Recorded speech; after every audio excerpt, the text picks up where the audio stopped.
Hello, my name is Major Mike Webb, and I'm running for governor of Virginia. And you probably want to know a little bit about me if you haven't heard anything about me already. So here it goes. Like my name implies, I served 2 decades in the military, in special operations and strategic counterintelligence, specializing in force protection and force projection. And had you asked me in 2016 who I was, like Mike Pence, I would have told you that I am a Christian, a son of and a grandson of black pastors with 2 family churches on the National Historic Registry, in fact. But that really doesn't matter now. I would have said in 2016, like Mike Pence, that I am a conservative with a record of cases in the courts of the Commonwealth on various issues, from protecting the lives of the unborn and saving the names of public school facilities to opposing rainbow flags on state flagpoles and protecting the free exercise rights of those with a sincerely held faith belief whose rights to devotional worship were violated by the governor's COVID-19 response, and have probably a better civil rights record in court than many who profess to be civil rights attorneys in Virginia today. But that doesn't really matter now. And I would have said, like Mike Pence, that I am a Republican, lifelong, in fact, dating back perhaps as far as my days in grammar school, when my father was on the short list to be appointed as the White House chaplain under former President Richard Nixon. But in 4 years of politics in Virginia, the establishment of my party of practically birth has made it abundantly clear, or perfectly clear, as President Nixon used to say, that there is no place in their Republican Party for me, while they also run away from our former President Donald K. Trump. So like Ronald Reagan, I can say that I never left the Republican Party, but rather my Republican Party, the party of emancipation, the party of lower taxes, the party of school choice, the party of the unabridged right to bear arms in defense of faith, the unborn and traditional family values left me. Yet still, I am running for governor of Virginia, now as an independent. And let me tell you why. Some politicians say that they are out there fighting for the people. And if you choose to believe that, that is your choice. But people is a very general term that really could mean anything, and politicians will say anything. As even Dr. Zhivago, my mother's favorite film, learned after the Communist Revolution, trying to explain to those comrades that he was a people too. And we have continuing litigations, even while seeking signatures for petitions to qualify for the ballot. And what keeps this campaign going is not general allusions to an amorphous people, but rather select individuals who have come to our attention in these very contentious times that have divided us. People like Bishop Gerald Glenn, who believed that his God was much bigger and more formidable than a novel coronavirus, but whose praise from the throngs of crowds quickly turned to cursing and a crown of thorns during the Easter season for violating what was described by a majority as science,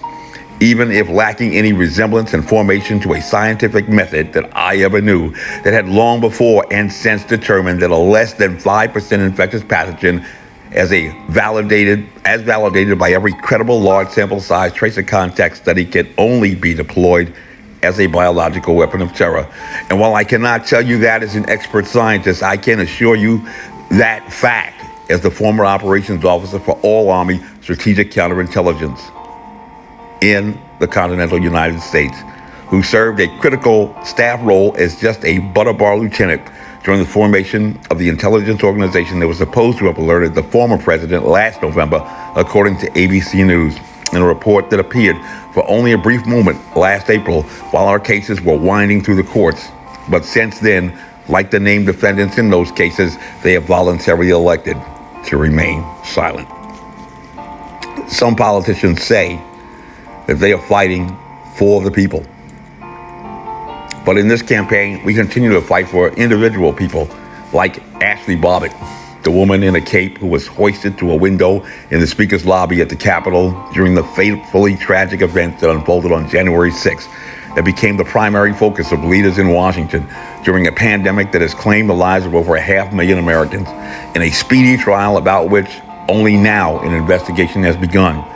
By a certain providence, or call it serendipity, I happened to run into Ashley at the ellipse only hours before her life was cut short, tragically lost. And who knew at the time that before the sun would go down on that day, her very last words in this world would be go, go, with blood seconds later running down from the lips of her mouth, while others caught up in partisan politics and child's play continued to press forward, unconcerned about the suffering she was enduring or the sense of loss that had carried her to that place before she was thrown. There is nothing I could have said or done that day to prevent the currents that were controlling her fate. But I rest assured by a God eternal in heaven that fallen Saint Bishop Glenn has found a friend in that place of peace that she had sought, and a peace that surpasses all understanding with our Savior and Father who art in heaven. But for the rest of us in a land called America, our struggle is not against flesh and blood, but against the rulers, against the authorities, against the powers of this dark world, and against the spiritual forces of evil in the heavenly realms, who would rather rule in hell than serve in heaven. But for me and my house, we will serve the Lord. And I can say for myself that I would rather be a servant of God than to sit in the seats of the mighty. For I have a dream today, a dream deeply rooted in the American dream. Some politicians say that they are out there fighting for the people. But in this campaign, we continue to fight for individual people like Bajan Gazar, a 25-year-old gun-fearing, peace-loving Iranian and self-proclaimed Buddhist accountant, everything that I am not, who I never had the chance to meet on this side of heaven, and who I only know from the last 4 minutes of his conscious life on a replayed segment of videotaped surveillance while he was being chased for no probable cause on the George Washington Parkway. Footage I've reviewed multiple times since its release. And while his litigations in courts ran into clearly avoidable obstacles, and while progressive politicians waved his bloody shirt for their own personal ambitions and quest for more wealth and power, in my experience, you seek first the kingdom of God and his righteousness, and all of these things shall be gathered unto you. In my experience conducting investigations since my days at a college in the Shenandoah, serving on the honor committee, I had the opportunity to pour through troves of evidence and often view segments of video footage, catching just small glimpses of time in the life of persons. But at no time in the short span of just 4 minutes have I ever witnessed such an example of the finest in human character, taking odds against a sea of troubles and having to face a face-to-face encounter with outrageous fortune, as Bijan displayed in those final moments of his conscious life. And like the Joad family in Steinbeck's Grapes of Wrath, and even the Trail of Tears followed by young Ashley Babbitt, who set out to seek their fortunes, panning for a chance to find gold in the hills of California, Bijan's family had left the troubled nation of Iran with its persecution and massacres, and certainly had hopes that certainly in a progressive bastion where it is advertised that hate has no home, the dreams of America might become manifest in a young son who had obtained a college degree and began a career in a prosperous profession. But that family found only grief and mourning as their Thanksgiving celebration, and for no reason connected to a president who has been repeatedly blamed for the sins of others, mouthing hollow platitudes. But I have a blessed assurance that Bijan too has finally found a sense of peace and happiness in a place called heaven, if not America. Too much fanfare and public praise. The governor of Virginia, Ralph Northam, recently signed into law an enactment repealing the death penalty in a Virginia proclaimed a church to be a place for lovers, but in which he found an inconsistency by leading the nation in state-sponsored executions, primarily persons who look like persons in his church and his medical school photograph, in a state where a doctor who had advocated for infanticide and abortion now advocates against capital punishment, while waiting for a vaccine solution to a less than 5% infectious pathogen that has been known since the very beginning to present a fatality risk, mostly to the elderly and the sick, who account for over half of the fatalities to a novel coronavirus, and for which persons of color account for 60% of the fatalities in the very city in which he now lives. Perhaps persons like Tim Kaine, a fellow graduate of a Jesuit high school, can rest on the laurels of his past performing mission work. We all did mission work, making decisions on abortion, not as a good Catholic, but based upon that which is popular. But suddenly find Jesus when he wants to introduce legislation to end the death penalty nationwide. When I was at OCS, the chaplain told us that ethics meant doing the right thing when no one else was looking. But now he suddenly finds Jesus and wants to introduce legislation to end the death penalty nationwide. Perhaps Tim Kaine finds no inconsistencies in residing comfortably on Confederate Circle in Richmond and traveling distances like Governor Northam to call himself a member of a black congregation where he can sing tenor on the choir. Perhaps Tim Kaine can assume the black face of his youth like the current President Joe Biden and talk about fighting for justice and civil rights as a civil rights attorney so long ago that only photographs are in black and white monochrome. Perhaps he can tell a story about a person he has last remembered while sharing a last meal in a death penalty case that he lost to sell his only now available legislative remedy for a man he claims was innocent. But I was the childhood protege of a civil rights and criminal defense attorney who had defended Reuben Hurricane Carter, a fighter from Paterson, New Jersey, who life had handed a run of bad luck, who sat in a prison cell for 2 decades fighting and never giving up, and regardless of how colorblind Joe in the White House perceived the world without a biblical view, I may not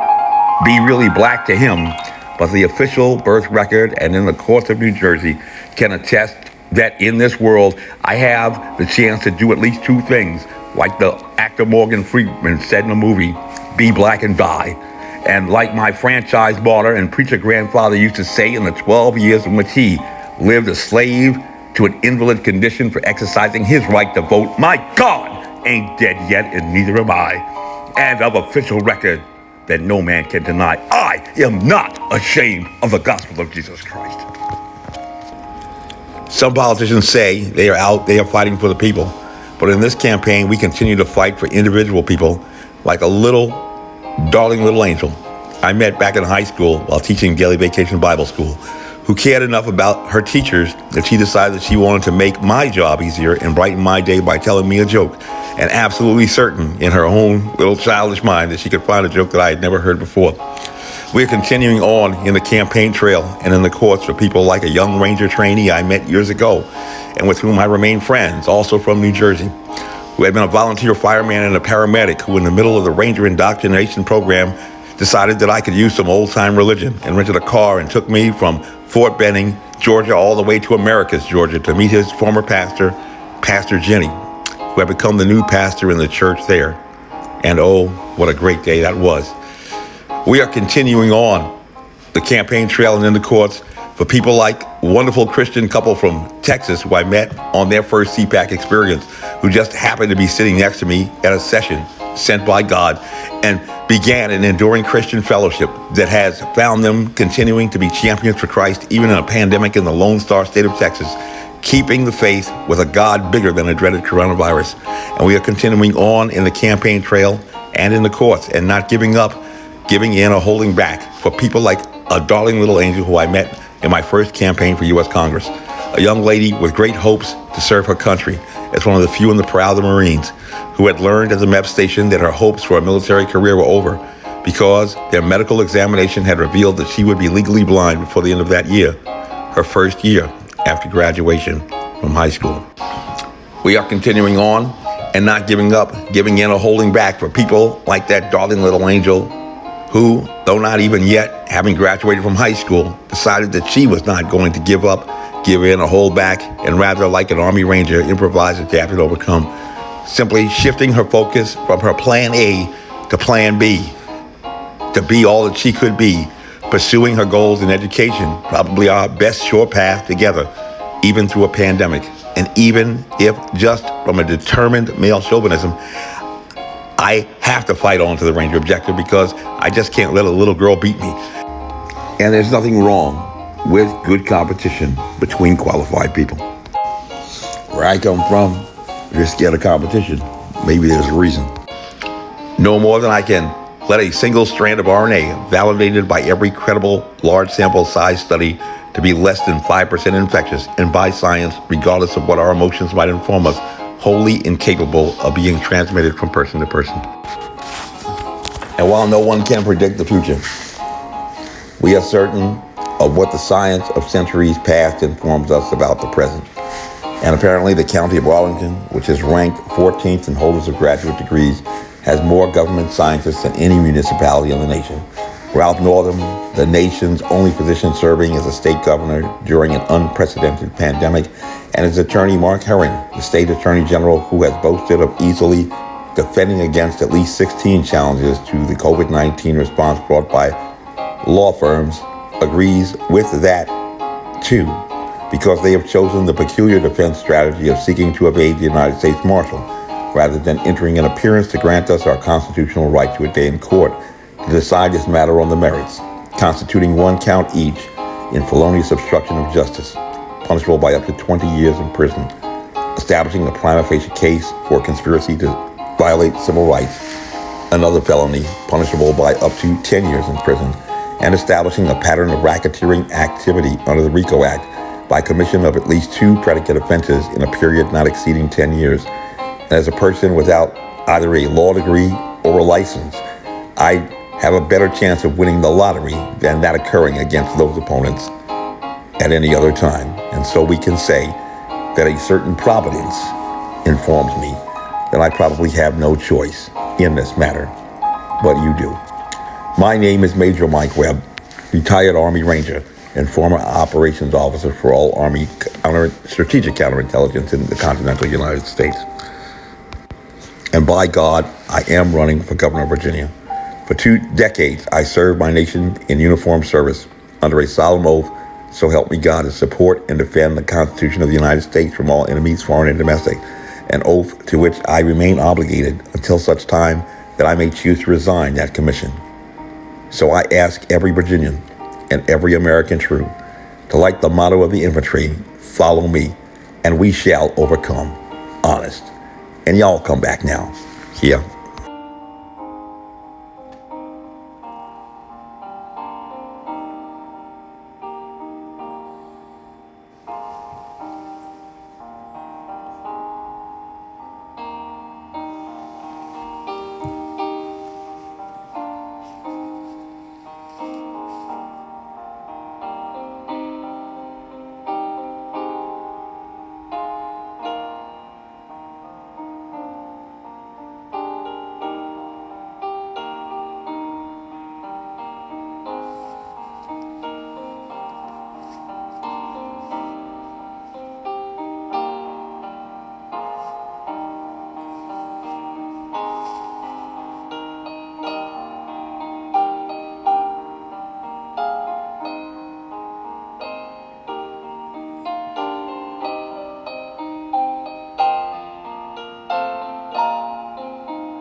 This advertisement was authorized by Mike Webb.